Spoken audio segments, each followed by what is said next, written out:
दिन का समय, एक पहाड़ी गांव के पास झाड़ियों में से दो लड़के झांकते हैं। आरव, सुना है उस तरफ कोई सीक्रेट लैब है, चल देख के आते हैं ना। पागल है क्या? उस रास्ते पे कोई नहीं जाता। पिछली बार जो गया था वो लौटा भी नहीं।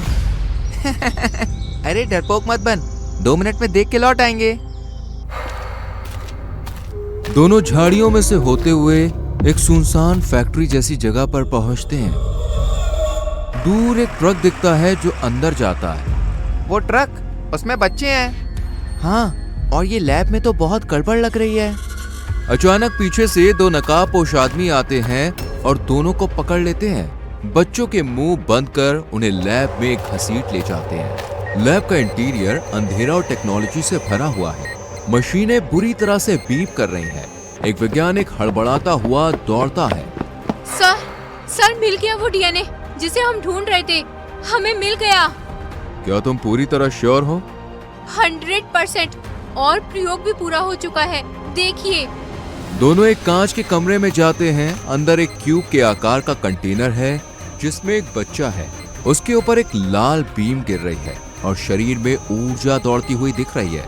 स्क्रीन पर लिखा आता है, सक्सेसफुल डीएनए इंजेक्शन। अब दुनिया हमें रोक नहीं सकती।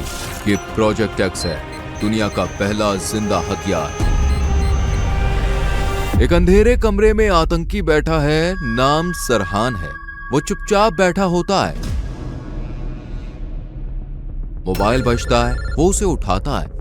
एक्सपेरिमेंट कामयाब हो गया सर। अब वो बच्चा किसी भी हथियार से ताकतवर है। बहुत अच्छा डॉक्टर साहब, अब वक्त आ गया है दुनिया को घुटनों पे लाने का। रात का समय, एक अंधेरी कोठरी में आरव और मयंक बंद है, हाथ रस्सियों से बंधे हैं। हमें यहाँ क्यों लाया गया है मयंक? शायद वो कुछ बड़ा प्लान कर रहे हैं और हमें गवाह नहीं छोड़ना चाहते। मयंक धीरे धीरे रस्सियों से बंधे हुए अपने हाथ खोल देता है और तुरंत ही वो आरव के भी हाथ खोल देता है।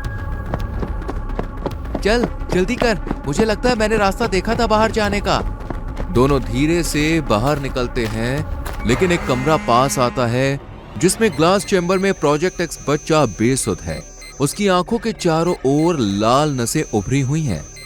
वो बच्चा, वो तो होश में नहीं है, इसे यहीं छोड़ दें। नहीं, ये भी हमारी तरह कैदी है, हम इसे साथ ले चलते हैं। वो शीशे का लॉक खोलते हैं।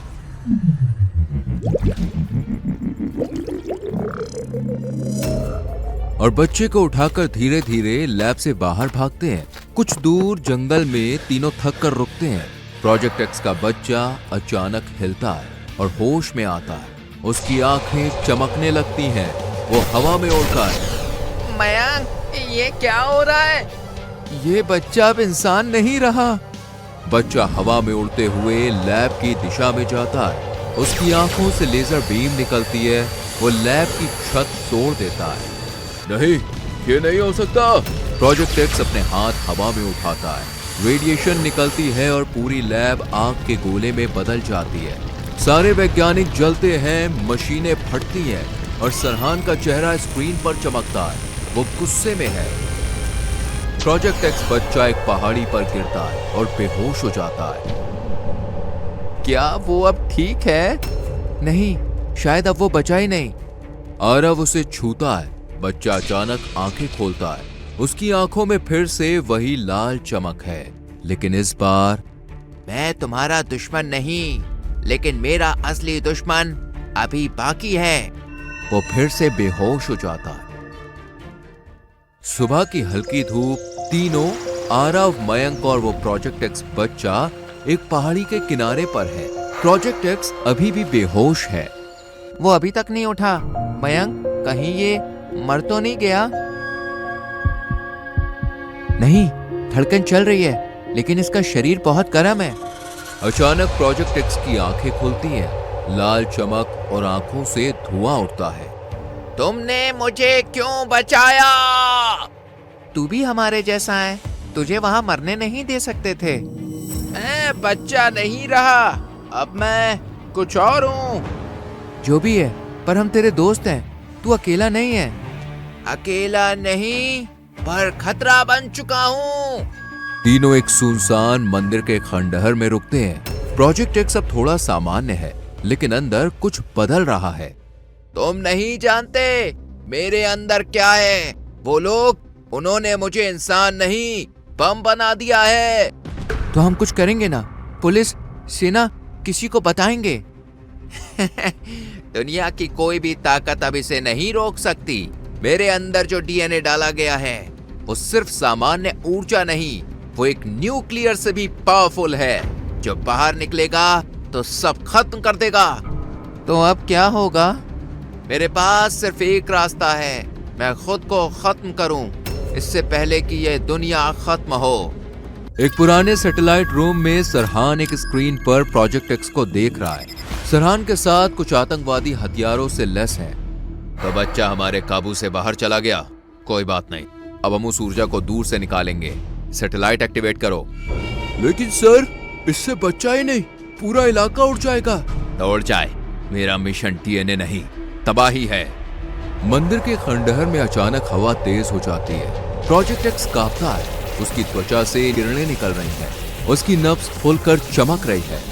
अब ज्यादा वक्त नहीं, मुझसे रेडिएशन लीक हो रहा है, मुझे इस शरीर को यहीं खत्म करना होगा। नहीं, हम कुछ करेंगे, हम कहीं और ले जाएंगे तुझे। तुम दोनों ने मुझे इंसान की तरह देखा, वरना मैं तो बस एक प्रयोग था। प्रोजेक्ट एक्स खड़ा होता है, हवा में उड़ता है और आसमान की ओर देखता है। हम नहीं चाहते तू मर जाए, कोई और तरीका होगा शायद, लेकिन अब देर हो चुकी है। सरहान की सैटेलाइट बीप करती है। एक बड़ी ऊर्जा किरण अंतरिक्ष से पृथ्वी की ओर आ रही है। प्रोजेक्ट एक्स उसे देखता है। अब अंत मैं तय करूंगा, न कि सरहान। प्रोजेक्ट एक्स आसमान की ओर उड़ता है, एक लेजर बबल बनाता है और खुद को उस एनर्जी बीम की दिशा में रख देता है। तेज धमाका होता है, सारी लाइट सफेद हो जाती है, पहाड़ हिलते हैं और फिर सन्नाटा। कुछ घंटे बाद आर्मी पहुंचती है।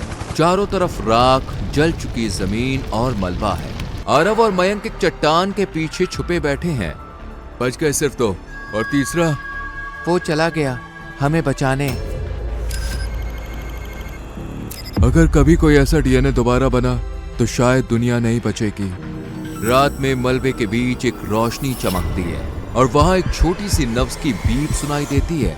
कोई है जिंदा, और एक हाथ राख में से बाहर आता है। प्रोजेक्ट एक्स का डीएनए मरा नहीं, डीएनए बदल गया है।